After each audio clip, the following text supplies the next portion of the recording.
పామర్రుకు చెందిన దళిత యువతి సుప్రియకు న్యాయం జరిగే వరకు పోరాడుతామన్నారు మాజీ MLA Anil Kumar.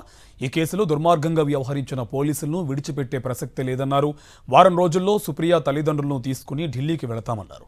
National SC కమిషన్కు ఫిర్యాదు చేస్తామన్నారు కైలే అనిల్ కుమార్.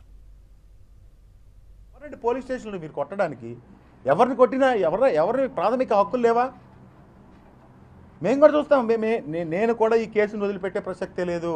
వాళ్ళందరి మీద కూడా చర్యలు తీసుకోకపోతే నేను చిన్నిని వాళ్ళ భార్యని రేపు వారంలో ఢిల్లీ తీసుకెళ్ళి నేషనల్ ఎస్సీ కమిషన్లో హ్యూమన్ రైట్స్ కమిషన్లో చర్యలు తీసుకోకపోతే డెఫినెట్గా కూడా పిటిషన్ ఫైల్ చేయిస్తానని కూడా చెప్తున్నాను.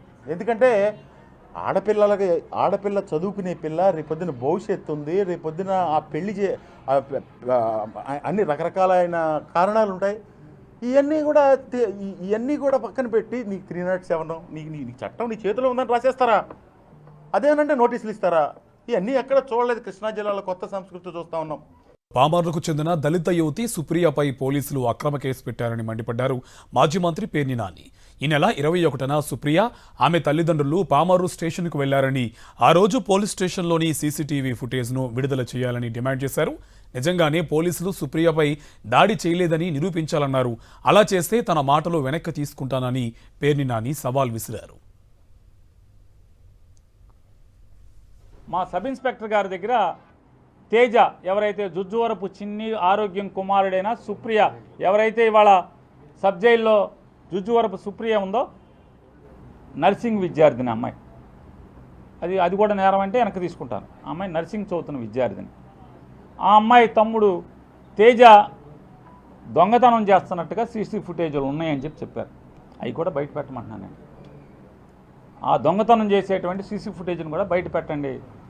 ఈ కాగితం పంపించినటువంటి వారిని కూడా నేను కోరి ప్రార్థిస్తున్నాను.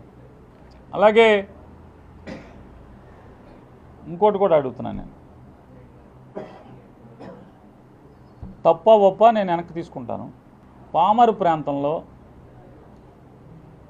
ఎవరిని ఏ మనుషుల్ని కదిపినా, విలేకరులను కదిపినా, లేదా ఆటో డ్రైవర్లను కదిపినా, లేదా ఏ సామాన్యుడిని ఎక్కడైనా కదిపినా, బడ్డీ కొట్ల వాళ్ళని కదిపినా, ఎవరిని కదిపినా కోసూరు ప్రాంతంలో, కాజ ప్రాంతంలో, మొవ్వ ప్రాంతంలో, పామర్ నుంచి బందర్ రోడ్లో, పామర్ నుంచి గుడివాడ రోడ్లో పేకాటలు తరచుగా జరుగుతున్నాయా జరగట్లేదా అనేది మీరు ఒకసారి విచారణ చేయండి. ఎవరన్నా